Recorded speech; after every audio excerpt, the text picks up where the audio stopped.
28 से 29 जून के जब राष्ट्रपति के उम्मीदवारी खातिर नाम सामने आई। हालांकि नीतीश कुमार इनकार के लिए पड़े, लेकिन जदयू के लोग यह बात के भीतरे भीतर लहसुन रे बदगोई अपने से प्रकट हुई। बिहार सबसे फिसड्डी राज्य बा।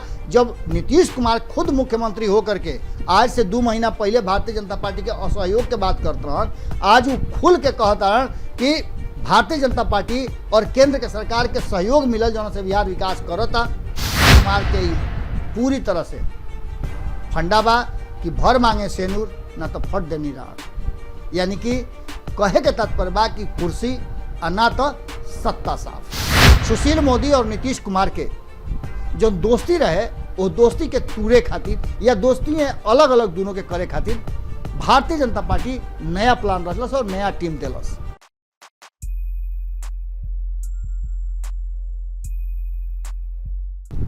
गोड़ लगा तनी हेरा से अभिनंदन बरुआ लोग के अपना चैनल जना के नाम है खूटा ठोक के। और खूटा ठोक में आज चूँकि रुआ लोग से बीच में काफ़ी लंबा गैप के दिला के बाद सामने आयल बनी बिहार के राजनीति खातिर अलग अलग तरह से, चूँकि खूटा ठोक पर रुआ लोग के सामने आकर के बातचीत करे के रहेला, ये चलते थोड़ा सा परेशानी रहे। कारण कि कहीं से भी खबर हम कर देते रही भारत लाइव खातिर या बिहार के राजनीति से जुड़ला जौन भी खबर हमरा लगे आवत रहा ओकरा के हम भारत लाइव पर दे देते हैं। लेकिन खूटा ठोक पर रुआ लोग से भेंट करे खातिर सुबह सवेरे हमरा तैयार होकर पड़ला और इन्हें लगातार हॉस्पिटल के रुआ जानते पानी कि चक्कर रहा, डॉक्टर से लगातार मिलना, रोज़ ब्लड देना और ब्लड दे करके रोज़ ब्लड के अनुसार दवाई चेंज होना, ये सब प्रक्रिया लगभग 1 महीना से चलत रहे।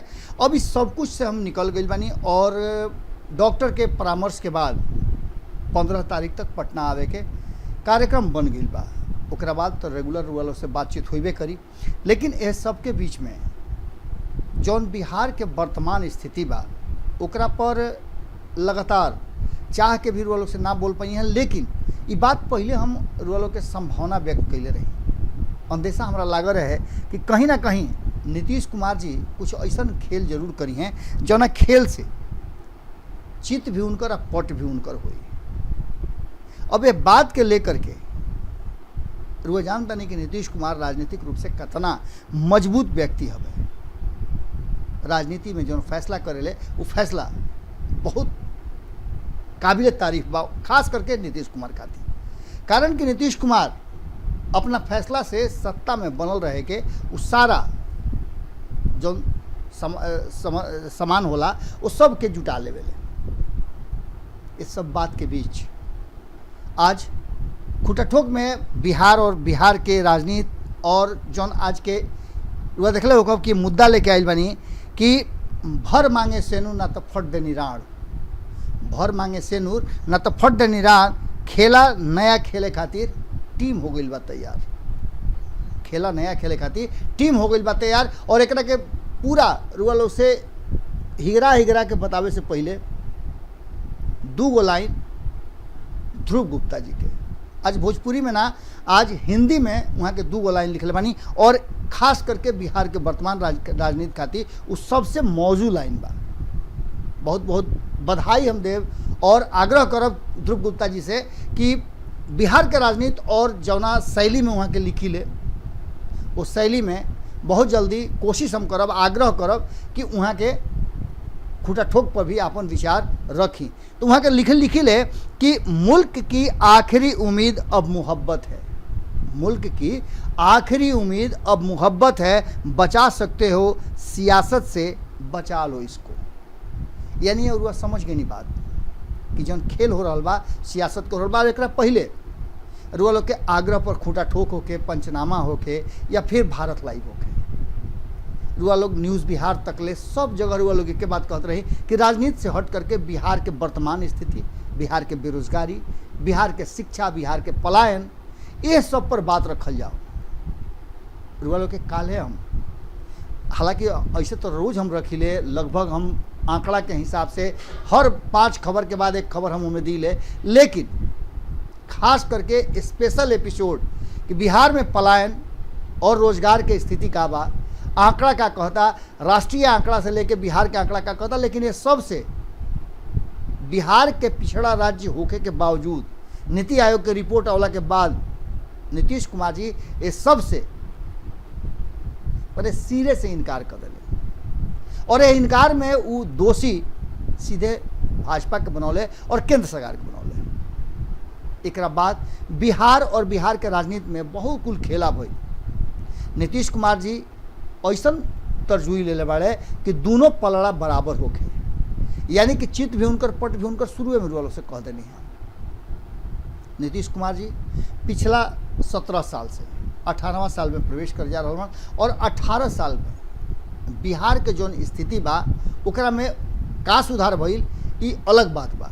भारतीय जनता पार्टी काल तक ले नीतीश कुमार के टारगेट करत रहे और कहत रहे कि नीतीश कुमार बिहार के विकास में कहीं ना कहीं पिछड़ गए। केंद्र के इतना मदद के बावजूद नीतीश कुमार एकरा माने से इनकार कर दिले रहन और कई गो ऐसा मुद्दा रुआ पिछला 1 महीना में देखले हो कब, कई गो ऐसा रस रंग देखले हो कब। नीतीश कुमार जी भारतीय जनता पार्टी के नील डाउन करे खातिर, स्क्रू टाइट करे खातिर एक से एक खेल कैले। नीतीश कुमार जी भारतीय जनता पार्टी होके या फिर तेजस्वी यादव होकस, चूँकि वर्तमान में लालू प्रसाद फ्रेम से बाहर बढ़न और बैकग्राउंड में भले वो जो कोनो नीति अपना लेस, कोनो ऐसा फैसला कर देस, लेकिन फैसला असल में तेजस्वी यादव के ही करे के बा और अंतिम फैसला उनके मान्य बा। अब तो उनका के आधिकारिक रूप से एकरा खातिर अधिकृत कर दिया गई बा। इस सब के बाद नीतीश कुमार जी राष्ट्रीय जनता दल सहित विपक्ष के लगभग सब दल होके, AIMIM होके या फिर जीतन राम मांझी होकस, इस सब के ऐसा ना घुमा देले, चक्कर डाल देले कि जना से सबके लागे लागल कि बहुत जल्दी हम सत्ता में आ जाए। लेकिन नीतीश कुमार जिनका बारे में ललन सिंह बहुत पहले कहले रहन और अब RCP सिंह ये कहते हुए भी कि हम नीतीश कुमार में आस्था व्यक्त करतानी, उनकर करेजा जानत हुई कि उनका पक्का बीतत हुई।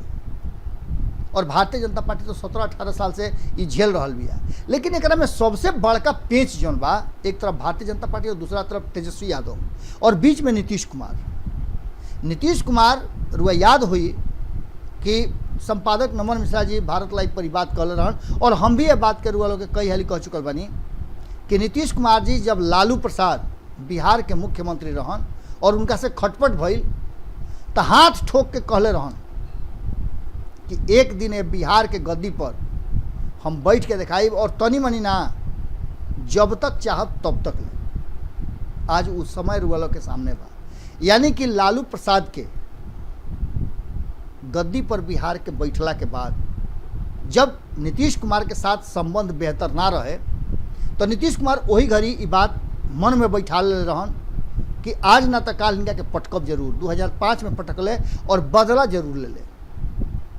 नीतीश कुमार जी अपन जो उनका संगे होला और जो प्रण करेले ओकरा के पूरा करे के कोशिश करेले, ओकरा खातिर हर वो काम करेले। एक तरफ प्रशांत किशोर के बिहार में आ करके और बिहार में भ्रमण करना, दूसरा तरफ तेजस्वी यादव के घरे चल जाना, तेजस्वी यादव के अपना घरे बुला लेना, तीसरा तरफ भारतीय जनता पार्टी के बार बार एहसास कराना कि हम बानी तो तू बाड़, हम ना तो तू ना, अगर तू एने ओने करब तो तेजस्वी यादव तैयार बनन उनका कि हम बिहार के मुस्तकबिल बना के जाई। ये बात भारतीय जनता पार्टी के बड़ा अजीब लागल। अजीब ऐसे लागल कि भारतीय जनता पार्टी 17 साल से नीतीश कुमार के पीछे पीछे पीछे पीछे चलता, यह आस में कि नीतीश कुमार कबहू तो हाथ में दी हैं और एकरा के लेकर भारतीय जनता पार्टी के भीतर जो रुआ देखले ओकर गुटबाजी, खेमेबाजी या मन में जो हुलस बा, एक हरास नियम लागू जो होत रहा कि आखिर नीतीश कुमार के जियते जिंदगी कभी हमनी के सत्ता ना बेटा ये एकच या हमनी के कोई मुख्यमंत्री ना बनी। भारतीय जनता पार्टी 2020 के चुनाव के बाद से नया प्रयोग कैलस। ये प्रयोग नीतीश कुमार के रास ना आई। एक पहले सुशील मोदी और नीतीश कुमार के जो दोस्ती रहे वो दोस्ती के तूरे खातिर या दोस्ती अलग अलग दोनों के करे खातिर भारतीय जनता पार्टी नया प्लान रचलस और नया टीम दिलस। ये नया टीम बहुत बढ़िया काम करते रहे और नीतीश कुमार के समय समय पर आईना भी दिखावत रहे। नीतीश कुमार की बात बर्दाश्त न रहे। पहले तो 2020 में भारतीय जनता पार्टी जो उनका संगे व्यवहार कैलस, चिराग पासवान जो कैले और चिराग पासवान के आगे बढ़ा करके भारतीय जनता पार्टी जैसे जो उनकी मैंने चर्चा में बा अक्सर रुआ जदयू के नेता से पूछो तो ये बात बता दी। और भारतीय जनता पार्टी के कई गो नेता बाड़ो कि जो नाम ना बतावे के शर्त पर बात कहेले कि हाँ ऐसा भइल बा। कई गो नेता सपोर्ट में भी खड़ा रहन और भारतीय जनता पार्टी से उठ के कई गो नेता लोक जनशक्ति पार्टी के टिकट पर चुनाव भी लड़ रहा। इस सब के बाद नीतीश कुमार के मन में बैठा रहे बात। और दूसरा तरफ भारतीय जनता पार्टी ये बात के इंतजार करते रहे कि आखिर कुछ तो कुछ हुई।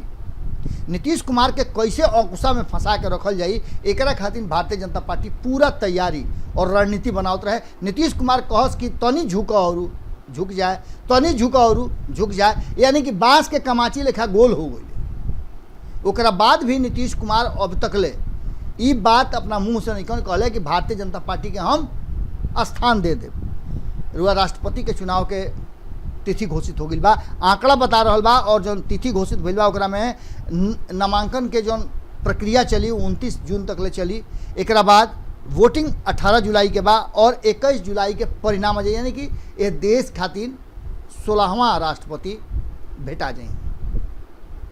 नया चेहरा हुई या पुरान चेहरा के रखल जाई एकरा में अभी तक कोई फैसला नहीं किया भाई। दोनों खेमा राष्ट्रपति के नाम के घोषणा नहीं के लिए एक विपक्ष भी और ना सत्ता पक्ष, खास करके भारतीय जनता पार्टी के ही फैसला लेवे के बा। कारण कि एनडीए के फैसला लेला से कोनो असर नहीं के पड़े के, फैसला तो लेवे के बा भारतीय जनता पार्टी के जो फैसला पर एनडीए के घटक दल के चले के पड़ी, यानी वोटिंग करे के पड़ी। ये पूरे जो स्थिति बा ओकरा में नीतीश कुमार के नाम अचानक से उछल गई बा। एकरा पहले भी नीतीश कुमार के प्रधानमंत्री के उम्मीदवारी खातिर कहल जात रहे कि सबसे प्रबल दावेदार बाड़े। दूसरा तरफ राष्ट्रपति खातिर उनका के सबसे उपयुक्त व्यक्ति मानल जाता। लेकिन एकरा तो हमें कहानी का बा, कारण कि नीतीश कुमार जी जो आज से जब राज्यसभा के चुनाव होते रहे तौना घड़ी ले पूरा उखमौजा रहन, हुमा हुमी भई रहे भारतीय जनता पार्टी के साथ। यहाँ तक ले कि आरसीपी सिंह के टिकट तक ले कट गई ए हुमा हुमी में। और वह सोचता नहीं कि भारतीय जनता पार्टी के साथ अचानक से नीतीश कुमार बदल कैसे गई ले।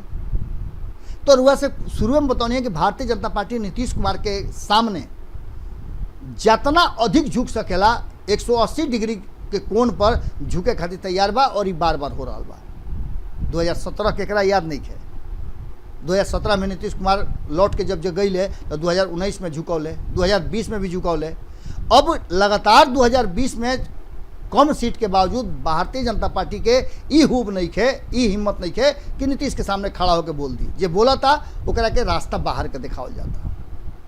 एक साथ साथ भारतीय जनता पार्टी और तेजस्वी यादव के बीच एक कड़ी के रूप में या कहल जाओ तो दोनों के तरफ अपन झुकाव दिखा करके, जहां एक तरफ तेजस्वी यादव के खेमा के ये आस में रखले बड़ा कि नीतीश कुमार होने से फटक के टूट के एने आई हैं, दूसरा तरफ भारतीय जनता पार्टी के बात के एहसास करा देते रहे कि अगर उनकर बात ना मानल जाई तो वो तेजस्वी यादव के खेमा में जाकर के भारतीय जनता पार्टी के सपना के समाप्त कर दी हैं। सपना पर लोहा चला दी हैं, हथौड़ा चला दी हैं, तीर चला दी है, तलवार चला दी है।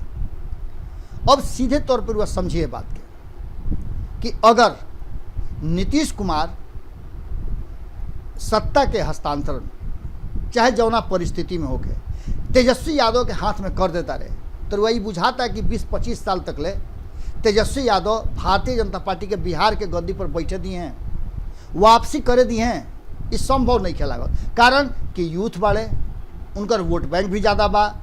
जातीय जनगणना के आधार पर रुआ देख रही कि नीतीश कुमार जौना तरीका से भारतीय जनता पार्टी के गिरावे के या भारतीय जनता पार्टी के बतावे के कोशिश कैले कि उनका लगे बहुमत ज़्यादा बा, वो में भी तेजस्वी यादव के आगे कैले। कारण कि MOI समीकरण उनकर बड़ी मजबूत बा। एक साथ साथ और भी कई समीकरण जोड़े के तैयारी में बढ़न। ऐसा स्थिति में भारतीय जनता पार्टी नीतीश कुमार के अगर साथ छोड़ देता तो भारतीय जनता पार्टी खातिर बिहार के सत्ता में लौटल बड़ा मुश्किल हुई। बिहार एक अलग प्रदेश है, जना प्रदेश में लोग वोट के आधार व्यक्ति के करेला, मुद्दा ना। मुद्दा रोजगार रहे, ओकरा पर वोट भइल, लेकिन ओकरा पर केहू बोले के तैयार नहीं है।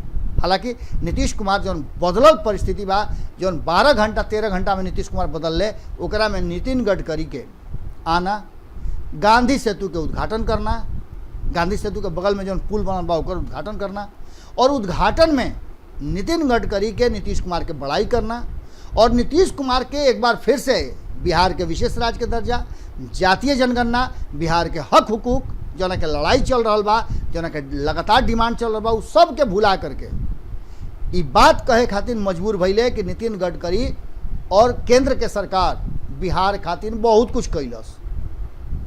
बिहार सबसे फिसड्डी राज्य बा। जब नीतीश कुमार खुद मुख्यमंत्री होकर के आज से 2 महीना पहले भारतीय जनता पार्टी के असहयोग के बात करते रहन, आज वो खुल के कहता रहन कि भारतीय जनता पार्टी और केंद्र के सरकार के सहयोग मिलल जौन से बिहार विकास करता।